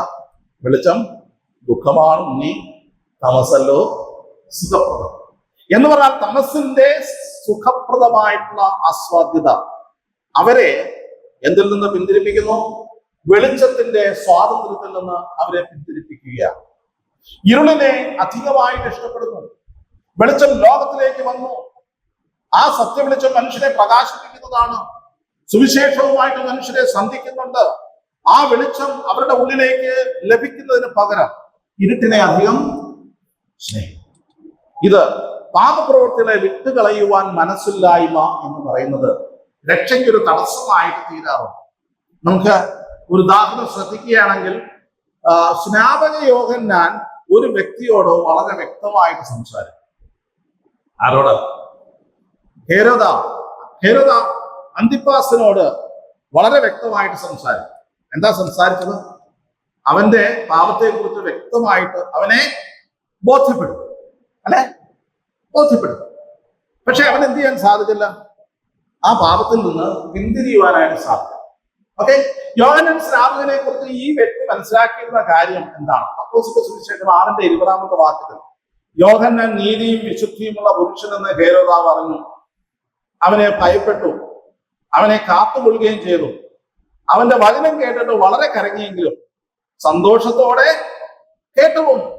നോക്കണേ, സ്നാപക യോഹന്നാൻ ദൈവത്തിന്റെ അടുക്കൽ നിന്ന് വന്നവനാണെന്നറിയാം. അവൻ വിശുദ്ധിയുള്ള പുരുഷനാണെന്നറിയാം. അവനെ ഭയപ്പെട്ടാണ് ഹെരോദാവ് നിൽക്കുന്നത്. ഹെരോദാവിന്റെ കുറ്റത്തെ കുറിച്ച് ബോധ്യപ്പെടുത്തിയിട്ടും അവനെതിരെ എന്ത് ചെയ്യുന്നില്ല? ഒരു നടപടിയും എടുക്കുന്നില്ല, അല്ലെ? അവനെ കാത്തുകൊണ്ടു. അവനെ കൊല്ലുവാനായിട്ട് അവന് ആഗ്രഹം ഉണ്ടായിരുന്നില്ല. ആ വചനം സന്തോഷത്തോടെ അവൻ കേട്ടുകൊണ്ടിരുന്നു. പക്ഷേ സ്നാപക യോഹന്നാൻ അവന്റെ നേരെ പറഞ്ഞ സന്ദേശം അവൻ അനുസരിക്കുവാനായിട്ട് എന്തുകൊണ്ടായിരിക്കും?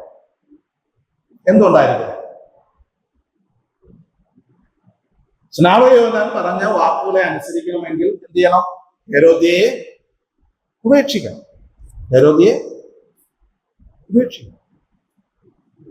അതിന് മനസ്സിലാത്തത് കൊണ്ട് ഒരു തീരുമാനമെടുക്കാതെ മുന്നോട്ട് പോയി. പക്ഷേ എന്താ സംഭവിച്ചതെന്ന് നമുക്കറിയാം. അവൻ അവസാനം ഒരു തീരുമാനം എടുക്കേണ്ടി വന്നു. എന്ത് തീരുമാനമാണ്? യോഹന്നാൻ സ്നാപകന്റെ തല ഒരു താലത്തിൽ ദാനം ചെയ്യുവാനായിട്ട് അവൻ പ്രേരിപ്പിക്കപ്പെടുകയാണ്. അവൻ പരീക്ഷിക്കപ്പെടുകയാണ്. അതിനവൻ മടി കാണിക്കുന്നില്ല. നിങ്ങളൊരു ഈ ദൈവത്തിന്റെ വചനം ഒരുപക്ഷെങ്കിൽ നമ്മെ രൂപാന്തരപ്പെടുത്തും, നമ്മെ രക്ഷയിലേക്ക് കൊണ്ടുവരും. എന്നാൽ അതിനെതിരെ മത്സരിക്കുന്നതും അതിനെ നിരാകരിക്കുന്നതും നമ്മെ എങ്ങോട്ടായിരിക്കും നയിക്കുന്നത്?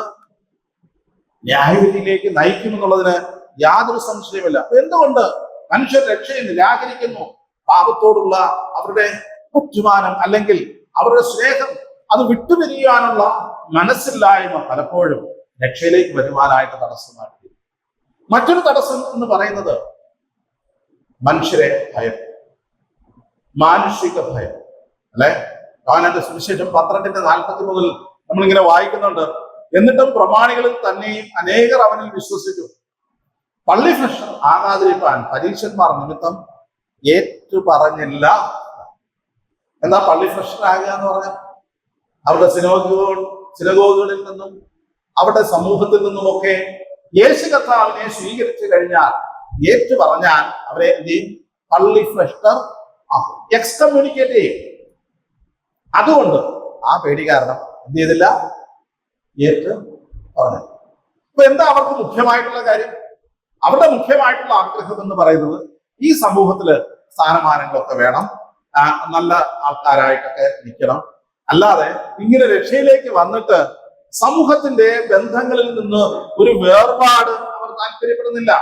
അവിടെ ഇതിനെ കമന്റ് ചെയ്തിട്ടുണ്ട്. അവർ ദൈവത്താറുള്ള മാനത്തേക്കാൾ മനുഷ്യരാളുള്ള മാനത്തെ അധികം സ്നേഹിക്കും. പലപ്പോഴും രക്ഷയോടുള്ള ബന്ധത്തിൽ മനുഷ്യരുടെ മുഖം നോക്കി അല്ലെങ്കിൽ ചുറ്റുപാടിൽ നിന്ന് കിട്ടുന്ന എതിർപ്പുകളെ പരിഗണിച്ചിട്ട് ഈ മാർഗം വേണ്ട എന്ന് തീരുമാനിക്കുന്നുവെങ്കിൽ അത് എത്രയോ ദുഃഖകരമാണ്, അല്ലെ? മനുഷ്യരുടെ മുമ്പാകെ അവരുടെ പേടി നിമിത്തം, അല്ലെങ്കിൽ അവർ ഒരുപക്ഷെ നമ്മെ ഒറ്റപ്പെടുത്തുമോ എന്നുള്ള പേടി നിമിത്തം ഈ സത്യത്തോട്, സുവിശേഷത്തോട് അനുസരണം കാണിക്കുവാൻ മടി കാണിക്കുക. വിശ്വാസികളെ സംബന്ധിച്ച് കർത്താവ് പറയുന്ന ഒരു സ്റ്റേറ്റ്മെന്റ്, ഒരുവൻ എന്റെ പിന്നാലെ വരുവാൻ ഇച്ഛിച്ചാൽ എന്ത് ചെയ്യണം? രഹസ്യമായിട്ട് വരണം, അല്ലേ? അങ്ങനെയാണ്. തന്നെ താൻ ത്യജിച്ച് തന്റെ ക്രൂശിൽ തന്നെ കർത്താവിന്റെ പിന്നാലെ വരുന്നതിന് എന്തുണ്ട്? ഒരു ഒരു കഷ്ടതയുണ്ട്, ഒരു ക്രൂശുണ്ട്. അതെടുക്കുവാനായിട്ട് നമുക്ക് സാധിക്കില്ല എങ്കിൽ കർത്താവിന്റെ പിന്നാലെ വരുവാനായിട്ട്, അവന്റെ ശിഷ്യനായിരിക്കുവാനായിട്ട് യോഗ്യതയില്ല എന്നാണ് പറയുന്നത്.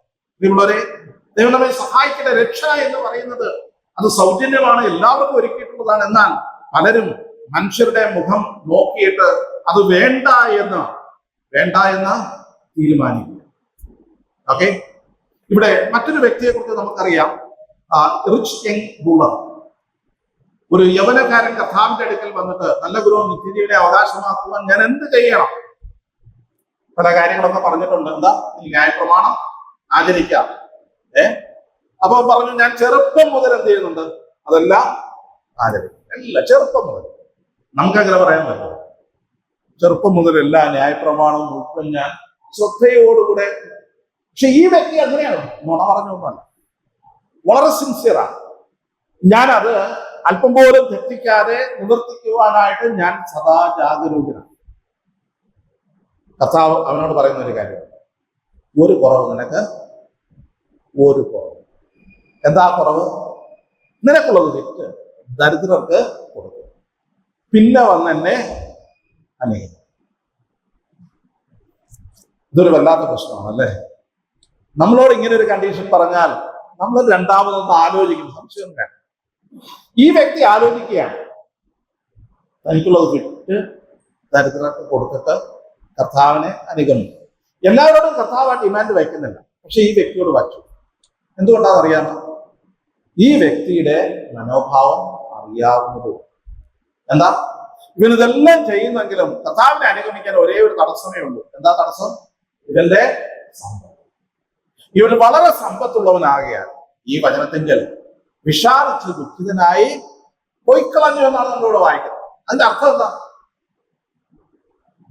ഈ കർത്താവിന്റെ ഈ ആവശ്യത്തോട് ഇവൻ പോസിറ്റീവായിട്ട് പ്രതികരിച്ചിരുന്നു എങ്കിൽ എന്ത് സംഭവിക്കുമായിരുന്നു?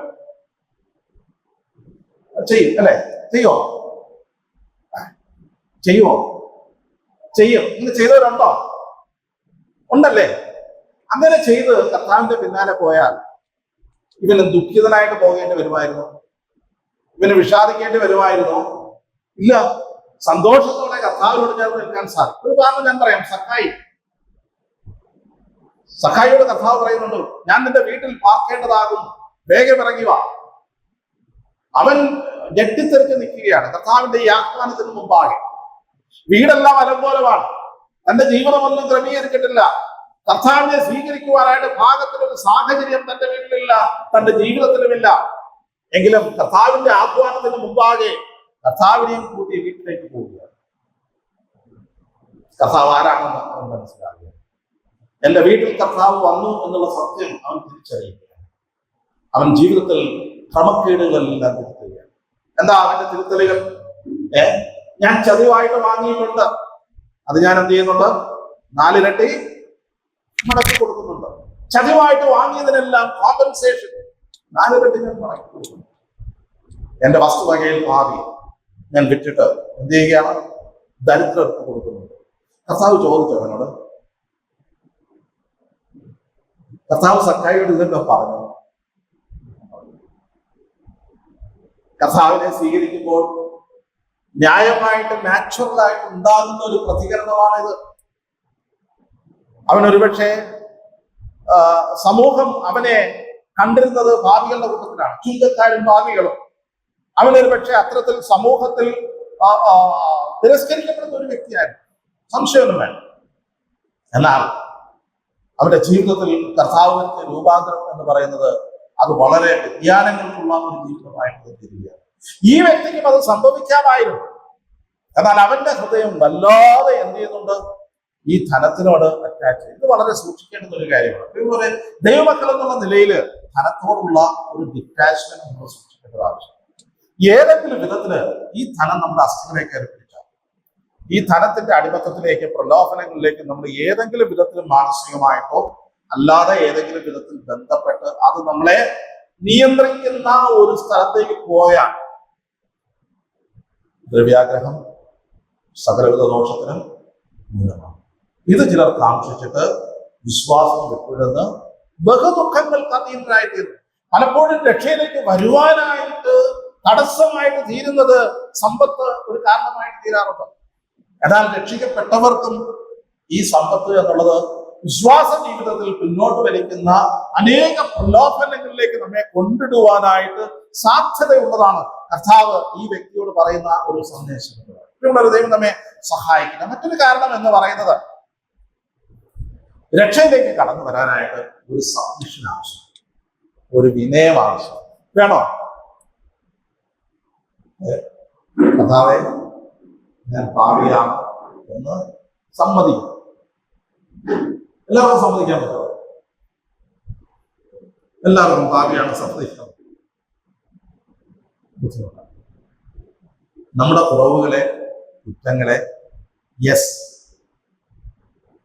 എനിക്ക് തെറ്റുപറ്റി, അല്ലെങ്കിൽ ഞാൻ പാപിയാണ്, വെറുതെ പറയുന്നതല്ല, ശരിക്കും ഉള്ളിൽ തട്ടിക്കൊണ്ട് ഞാൻ പാപിയാണെന്ന് പറയണമെങ്കിൽ അതിന് ഒരു താഴ്മ ആവശ്യം.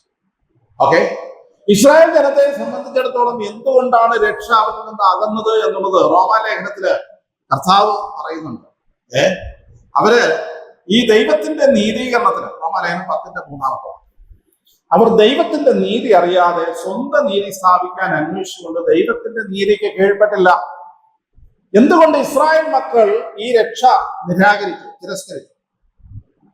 അവർ പറയുന്നത് അവർക്ക് ന്യായപ്രമാണം, അവർക്ക് പിതാക്കന്മാരുണ്ട്, അവർക്ക് യാഗങ്ങളുണ്ട്, അവർക്ക് ദൈവാലയമുണ്ട്, അവർക്ക് പ്രവാചകന്മാരുണ്ട്, അവർക്ക് തിരുവെഴുത്തുകളുണ്ട്. അതുകൊണ്ട് നീതീകരിക്കപ്പെടുവാനായിട്ട് നമുക്ക് ഈ കാര്യങ്ങളൊക്കെ ഉണ്ട്.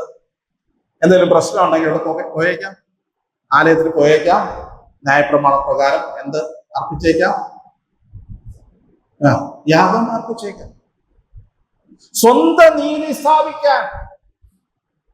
രക്ഷയുടെ വലിയൊരു ഒരു കാര്യം എന്ന് പറയുന്നത് സ്വന്തം നീതിക്കാർക്ക് അവിടെ സ്ഥാനം ഇല്ല, സ്വയനീതിക്കാർക്ക് അവിടെ സ്ഥാനം ഇല്ല. എന്തുകൊണ്ടെന്നാൽ ഇവിടെ റൈറ്റ്യസ്നെസിന്റെ ഒരു എക്സ്ചേഞ്ച് ആ സംഭവിക്കും. നീതീകരിക്കപ്പെടുക എന്ന് പറഞ്ഞാൽ യേശു കർത്താവിന്റെ നീതി നമ്മിലേക്ക് ആരോപിക്കപ്പെടുകയാണ്, അല്ലെങ്കിൽ നമ്മിലേക്ക് പകരുകയാണ്, നമ്മുടേതായിട്ട് കണക്കിടുകയാണ്. എന്റെ നീതി സഫിഷ്യന്റ് എന്ന് കരുതുന്ന ഒരു വ്യക്തിക്ക് എന്ത് സാധ്യമല്ല, ഈ ക്രിസ്തുവിന്റെ നീതി ലഭ്യമാകുകയില്ല. അപ്പോ സ്വന്തം നീതി കൊണ്ട് ദൈവം മുമ്പാകെ മാന്യനായിട്ട് എന്നെ തന്നെ പ്രസന്റ് ചെയ്യാമെന്ന് വിചാരിക്കുന്ന ഒരു വ്യക്തിക്ക് രക്ഷ പ്രാപിക്കാൻ സാധ്യമല്ല. ഓക്കെ, എന്റെ രക്ഷയ്ക്കുള്ള കാര്യങ്ങളൊക്കെ ഞാൻ ചെയ്യുന്നുണ്ട്, അല്ലെങ്കിൽ ഞാൻ വലിയ കുഴപ്പമൊന്നുമില്ലാത്ത ആളാണ്, ഞാൻ നല്ല പ്രവൃത്തികളൊക്കെ ചെയ്യുന്നുണ്ട് എന്ന് ആരെങ്കിലും ക്രിസ്തുവിന്റെ മുമ്പാകെ വന്നിട്ട് ക്ലെയിം ചെയ്യുന്നുവെങ്കിൽ അവർക്ക് രക്ഷ പ്രാപിക്കാൻ സാധിക്കും. ഇല്ല, സ്വയം നീതീകരണം, സ്വന്തം നീതിയിലുള്ള ആശ്രയം, അത് പലപ്പോഴും ദൈവത്തിന്റെ നീതി അല്ലെങ്കിൽ രക്ഷയിക നീതി കരകരമാക്കുവാൻ തക്കവണ്ണം മനുഷ്യനെ തടസ്സപ്പെടുത്തുന്നുണ്ട്. നിങ്ങളുടെ ഈ കാരണങ്ങളൊക്കെ രക്ഷ തിരസ്കരിക്കുവാൻ, അല്ലെങ്കിൽ ഇത്ര വലിയ രക്ഷയെ ഗണ്യമാക്കാതെ പോകുന്നതിന് കാരണമായിരിക്കുകയാണ്. ഇതിന്റെ ഒരു മറുവശം ഞാൻ പറഞ്ഞതാണ്. എബ്രായ ലേഖനം 2-ാം അധ്യായം എഴുതിയിരിക്കുന്നത് വിശ്വാസികൾക്കാണ്. നമ്മൾ രക്ഷിക്കപ്പെട്ടവരാണ് എന്നുള്ളത് വസ്തുതയാണ്. എന്നാൽ do we ignore this salvation? Do we despise this salvation? ഇത്ര വലിയ രക്ഷയെ നാം അതിന്റെ മുഖവിലയ്ക്ക് നാം പരിഗണിക്കുന്നു. ഇത് വിശ്വാസികൾ എന്നുള്ള നിലയിൽ നാമും പരിശോധിക്കേണ്ടത് ആവശ്യമാണ്. ലവോദിക്ക സഭയുടെ രക്ഷയോടുള്ള ബന്ധത്തിൽ, അവരുടെ വിശ്വാസത്തോടുള്ള ബന്ധത്തിൽ അവരുടെ നിലവാരമുണ്ട്, ഒരു നിലപാടുണ്ട്. എന്താ നിലപാട്?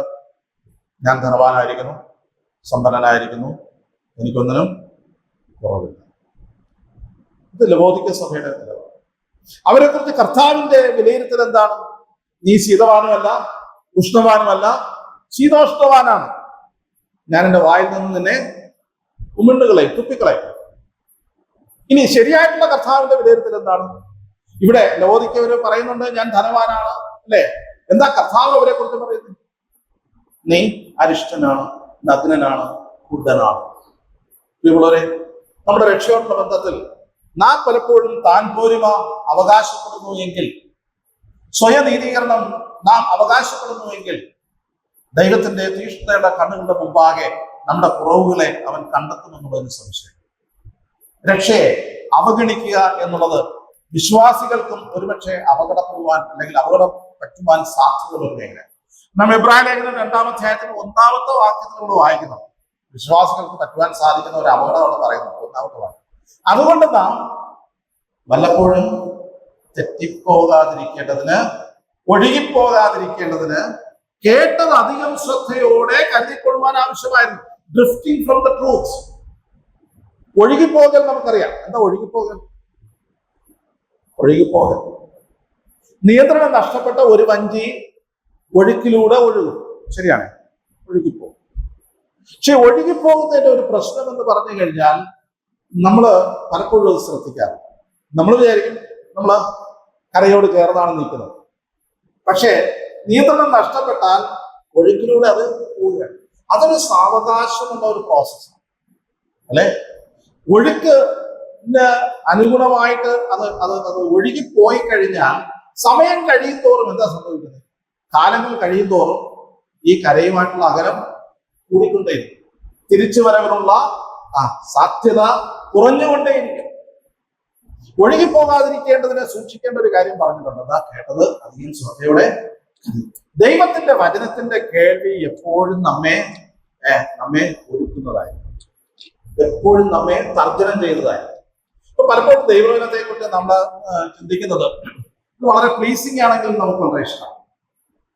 ഏതെങ്കിലും വിധത്തിൽ നമ്മെ കറക്റ്റ് ചെയ്യുന്നതാണെങ്കിലും ഏതെങ്കിലും വിധത്തിൽ നമ്മൾ ഒരു എന്തുവാ അതിനോടൊരു വിദഗ്ധ നമ്മൾ. പക്ഷെ ദൈവവചനത്തിന്റെ സ്വഭാവം എന്ന് പറഞ്ഞാൽ എന്താ? അത് കറക്ഷനുള്ളതാണ് അല്ലെ, അത് തിരുത്തലിനുള്ളതാണ്, ഉപദേശത്തിനുള്ളതാണ്, ശാസനത്തിനുള്ളതാണ്, ഗുണീകരണത്തിനുള്ളതാണ്. ദൈവത്തിന്റെ വചനം കേൾക്കും തോറും അതിനോട് ശ്രദ്ധയോടുകൂടെ കരുതിക്കൊണ്ടില്ല, അതനുസരിക്കാനായിട്ട് മനസ്സ് കാണിച്ചില്ല എങ്കിൽ എന്ത് സംഭവിക്കും? ഡ്രിഫ്റ്റിംഗ് അവേ, ഒഴുകിപ്പോകാനുള്ള സാധ്യതയുണ്ട്. അപ്പൊ വചനത്തോട് നാം കാണിക്കുന്ന ആഭിമുഖ്യം തെറ്റായ ആഭിമുഖ്യമാണെങ്കിൽ we are actually neglecting salvation. രണ്ടാമത്തെ കാര്യം എന്ന് പറയുന്നത് എബ്രായ ലേഖനം 10:26 നമ്മൾ വായിക്കുന്നുണ്ട്. സത്യത്തിന്റെ പരിജ്ഞാനം ലഭിച്ച ശേഷം നാം മനഃപൂർവ്വം പാപം ചെയ്ത വിൽഫുൾ സിൻ, ബോധപൂർവം അറിയാമായിരുന്നിട്ടും വളരെ കൃത്യമായിട്ട് കണക്കിന് കൂട്ടി അത് ചെയ്യുവാനായിട്ട് ഉദ്ദേശിച്ചുകൊണ്ട് ചെയ്യുന്ന കാര്യം മനഃപൂർവ്വം പാപം ചെയ്യും. അത് രക്ഷയെ അവഗണിക്കുന്നതിന് തുല്യമാണ് അല്ലെ. എബ്രായ ലേഖനം 10:25 വാക്യം. അതുകൊണ്ട് ചിലർ ചെയ്യുന്നത് പോലെ നമ്മുടെ സഭായോഗങ്ങളെ ഉപേക്ഷിക്കാം. സഭായോഗങ്ങള് വളരെ ആത്മാർത്ഥതയോടെ അതിനകത്ത് പങ്കെടുക്കേണ്ടി വരും. സഭായോഗത്തിൽ പങ്കെടുക്കാതിരിക്കുവാനായിട്ട് എന്താ കാരണം? എന്താ കാരണം? വേണ്ട എന്ന് തീരുമാനിക്കുന്നത്. ചിലപ്പോൾ ഔദ്യോഗികമായിട്ടുള്ള ചില എൻഗേജ്മെന്റ്സ് ഒക്കെ ഉണ്ടാകും, ഒരു നിവൃത്തിയും ഉണ്ടാകും, അങ്ങനെയുള്ളത് ഒക്കെ എക്സ്ക്യൂസ് ഉണ്ടാകും. പക്ഷേ സഭയിൽ ഒരു യോഗം നടക്കുമ്പോൾ ഞാൻ വീട്ടിൽ ഫ്രീ ആയിട്ട് ഇരിക്കുന്നുവെങ്കിൽ അതിന്റെ അർത്ഥം എന്താ? We are despising the church. സഭായോഗത്തെ ഉപേക്ഷിക്കുക. എനിക്ക് വരാനായിട്ടെന്തില്ല, എനിക്ക് മനസ്സിലായി. ശാരീരികമായിട്ടുള്ള പ്രോബ്ലംസ് ഉള്ളവരെ ഞാൻ ഉദ്ദേശിച്ചല്ല പറയുന്നു. രോഗത്താൽ വരുവാൻ സാധിക്കാത്തവരെ ആ കാര്യത്തിൽ ഞാൻ ഉൾപ്പെടുത്തില്ല. എന്നാൽ മറ്റൊരു പ്രശ്നവുമില്ല, സഭായോഗം നടക്കുന്നുണ്ട്, ഞാൻ വീട്ടിൽ വെറുതെ ഇരിക്കുന്നു, ആരോഗ്യ പ്രശ്നങ്ങളില്ല, ഒന്നുമില്ല, വരാനായിട്ട് എനിക്ക് മനസ്സില്ല. ഇത് എന്തിനെ അവഗണിക്കുന്നതാണ്? രക്ഷയെ അവഗണിക്കുന്നതിന് തുല്യമാണ്. നമുക്ക് ലഭിച്ച സോ ഗ്രേറ്റ് സാൽവേഷൻ ആണെങ്കിൽ നാൾ കഴിയുന്നു എന്ന് കാണുന്തോറും അധികമായിട്ട് ചെയ്യുവാനായിട്ട് ആവശ്യപ്പെട്ടിരിക്കുന്ന സഭായോഗങ്ങളിലേക്ക് വരിക എന്നുള്ള കാര്യത്തെ നാം ഉപേക്ഷിക്കുന്നുവെങ്കിൽ അത് രക്ഷയെ അവഗണിക്കുന്നതിന് തുല്യം. മറ്റൊരു കാര്യം ആത്മീക മാന്ദ്യം അല്ലെങ്കിൽ വളർച്ചയില്ലാതെ. എബ്രായ ലേഖനത്തിൽ തന്നെ 5:12 വാക്യത്തിൽ കാലം നോക്കിയാൽ ഉപദേഷ്ടകന്മാർ ആയിരിക്കേണ്ടുന്ന കാലമാണ്, എന്നാൽ ഇപ്പോഴും എന്താ കട്ടിയായ ആഹാരം, കട്ടിയായ വചനം നിങ്ങൾക്ക് പറഞ്ഞു നൽകുവാൻ സാധിക്കുന്നില്ല, ഭക്ഷണം ദഹിക്കുന്നില്ല. ആത്മീക വളർച്ചയുടെ വിവിധ ഘട്ടങ്ങളിൽ എത്തേണ്ടുന്ന സമയത്ത് എത്തുവാനായിട്ട് നാം അതിന് ശ്രമിക്കേണ്ടത് ആവശ്യം. അപ്പൊ ആത്മീയ വളർച്ചയ്ക്ക് വേണ്ടിയിട്ട് മനസ്സില്ലാതിരിക്കുന്നത് അത് ഇഗ്നോറിംഗ് സാൽവേഷൻ, രക്ഷയെ അവഗണിക്കുന്നതിന് തുല്യമാണ്. പ്രിയമുള്ളവരെ, ദൈവം നമ്മെ സഹായിക്കട്ടെ. രക്ഷ എല്ലാവർക്കും വേണ്ടി ഒരുക്കിയിരിക്കുന്നു. എന്നാൽ എല്ലാവരും എന്തിന് രക്ഷ കൈവശമാക്കുന്നില്ല. എന്തുകൊണ്ട് അവർ ഇഗ്നോർ ചെയ്യുന്നു? പല കാരണങ്ങൾ നമ്മൾ കണ്ടു കഴിഞ്ഞു. എന്തൊക്കെ കാരണങ്ങൾ? ഒന്ന് എന്ന് പറയുന്നത് ഒരു കഠിനമായിട്ടുള്ള ഹൃദയമായിരിക്കാം. പിന്നെ കഷ്ടത അനുഭവിക്കുവാൻ മനസ്സില്ലായ്മയായിരിക്കാം.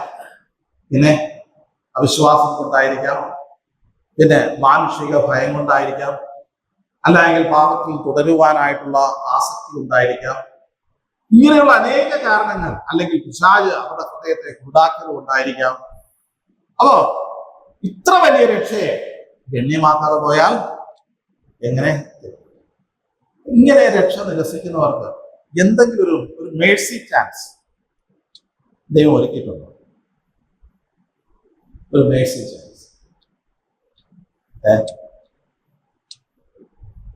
ഇപ്പോഴാകുന്നു സുപ്രസാദനം, ഇപ്പോഴാകുന്നു രക്ഷാദിവസം. രക്ഷ ഉപേക്ഷിച്ചിട്ട് നിരാകരിച്ചിട്ട് കൈവിടപ്പെട്ടു പോയാൽ പിന്നെ രണ്ടാമത് ഒരു അവസരം ശേഷിക്കുന്നില്ല. There is no second chance. മറ്റൊരു ചാൻസ് ഇല്ല. ഉണ്ടായിരുന്നെങ്കിൽ നിശ്ചയമായിട്ടും ധനവാന്റെ അഭ്യർത്ഥന മാനിക്കണമായിരുന്നു, അല്ലെ? യാതനാസ്ഥലത്ത് അവന്റെ എത്ര നീണ്ട പ്രാർത്ഥനകളും എത്ര നീണ്ട ധൂപങ്ങളും അത് ദൈവം കേൾക്കുന്നോ കാണുന്നോ അത് അംഗീകരിക്കുവാനായിട്ട് സാധ്യമല്ല. എന്തുകൊണ്ടെന്നാൽ ഇത്ര വലിയ രക്ഷയെ ഗണ്യമാക്കാതെ പോയാൽ എങ്ങനെ തെറ്റിയൊഴിയും? അപ്പോ പിശാചിന് പോലും, അല്ല നരകത്തിൽ വീഴുന്ന ഓരോ വ്യക്തിക്ക് പോലും ഡിഫൻസ്ലെസ്. അവർക്ക് പറയുവാനായിട്ട് ഒരു ന്യായവാദവും ഉണ്ടായിരിക്കില്ല, അല്ലെ? നമ്മൾ അങ്ങനെ തന്നെ വായിക്കുന്നുണ്ട്. എന്താ? വെള്ളസിംഹാസനത്തിന് മുമ്പായി അവിടെ രക്ഷിക്കപ്പെടാത്തവർ, മരിച്ചവർ ആപാലവൃദ്ധം കടന്നു വരുന്നു. അവിടെ പുസ്തകങ്ങളെ തുറക്കുന്നു. എന്തിനായി പുസ്തകങ്ങൾ തുറക്കുന്നത്? ജീവപുസ്തകം, മറ്റൊരു പുസ്തകം തുറന്നു. ജീവപുസ്തകം കൂടാതെ മറ്റനേക പുസ്തകങ്ങളുണ്ട്. ഉണ്ടോ? ഉണ്ട്. എന്തിനാ തുറക്കുന്നേ? ഇവരെ സംബന്ധിച്ചിടത്തോളം ഒരു ന്യായവാദവും അവർ പറയുവാനായി, അയ്യോ ഞാൻ കേട്ടില്ലല്ലോ, ഞാൻ കണ്ടില്ലല്ലോ, ഞാൻ അറിഞ്ഞില്ലല്ലോ, എന്റെ സാഹചര്യം ഇന്നതായിരുന്നുവല്ലോ, അതുകൊണ്ട് ഞാൻ രക്ഷയെ നിരാകരിച്ചു. ജീവപുസ്തകത്തിൽ പേരെഴുതി കാണാതെ ഏവനെയും തീപ്പൊയ്കയിൽ തള്ളിയിടും, അല്ലെ? ഫിലിപ്പിയ ലേഖനം 2-ാം അധ്യായത്തിൽ പറയുന്നു, ഏത് മുഴങ്കാൽ അവന്റെ മുമ്പാകെ മടങ്ങി യേശു ക്രിസ്തു കർത്താവെന്ന് പിതാവിന്റെ മഹത്വത്തിനായിട്ട് ഏറ്റുപറയുകയും ചെയ്യേണ്ടി വരും. എന്താ അതിന്റെ അർത്ഥം? നരകത്തിലേക്കുള്ള യാത്രാമധ്യേ അവരംഗീകരിക്കുന്ന ഒരു കാര്യമുണ്ട്. എന്താ? യേശു ക്രിസ്തു കർത്താവ്. അത് പറഞ്ഞിട്ടാണ് അവർ എങ്ങോട്ട് പോകുന്നത്? നരകത്തിലേക്ക് പോകും. എന്നാൽ അപ്പോൾ അവർ പറയുന്നത് അവർക്ക് രക്ഷയ്ക്ക് കാരണമാകുമോ? ഒരിക്കലുമില്ല. എന്നാൽ ഇന്ന് ജീവനോടെ ഇരിക്കുമ്പോൾ ദൈവവചനത്തിന്റെ മുമ്പാകെ, സുവിശേഷത്തിന്റെ മുമ്പാകെ യേശുവിനെ കർത്താവെന്ന് വായുകൊണ്ട് ഏറ്റു പറയുമ്പോൾ അവർക്ക് രക്ഷ വരികയാണ്. ക്രൂശിലെ കടൻ പറഞ്ഞത് എന്താണ്? കർത്താവേ, നീ രാജ്യത്വം പ്രാപിച്ചു വരുമ്പോൾ എന്നെയും ഓർക്കണം. ശൗലൻ എന്താണ് പറഞ്ഞത്? നീ ആരാകുന്നു? കർത്താവേ. ജീവനോടെ ഇരിക്കുമ്പോൾ, സുബോധത്തോടെ ഇരിക്കുമ്പോൾ, യേശു കർത്താവിന്റെ സ്നേഹത്തിന്റെയും ക്രൂശിന്റെ ആ ആകർഷണത്തിന്റെയും സുവിശേഷത്തിന്റെ കേൾവിയുടെ മുമ്പാകെ യേശുവിനെ കർത്താവിനെ സ്വീകരിക്കുവാനായിട്ട് സാധിക്കുന്നുവെങ്കിൽ സൗജന്യമായിട്ടുള്ള ഈ രക്ഷയ്ക്ക് അവർ ഗുണഭോക്താക്കളായിട്ടുണ്ട്. എന്നാൽ ഈ ഒരു കാലം കഴിഞ്ഞാൽ പിന്നെ ഒരു രണ്ടാമത് ഒരവസരം ശേഷിക്കുന്നില്ല. എന്നാൽ ആ അവസരത്തിൽ ഇവർക്ക് മറുപടിയോ ന്യായവാദമോ ഒന്നും തന്നെ നിരത്തുവാൻ സാധ്യമല്ല. ഈ പറഞ്ഞ കാരണങ്ങളൊക്കെ അവർക്കുണ്ടായിരുന്നിരിക്കാം. പക്ഷെ ഈ കാരണങ്ങളൊന്നും രക്ഷ സ്വീകരിക്കുവാനായിട്ട് എന്തായിരിക്കുന്നില്ല? തടസ്സമായിരിക്കുന്നില്ല. എന്തുകൊണ്ടെന്നാൽ രണ്ട് വഴി അവരുടെ മുമ്പാകെ ഉണ്ടായിരുന്നു. അവർ പർപ്പസ്ഫുള്ളി ഏത് തിരഞ്ഞെടുത്തു? വിശാലമായ വഴി. എന്തുകൊണ്ട് തിരഞ്ഞെടുത്തു? അത് അവരുടെ ഉത്തരവാദിത്വം.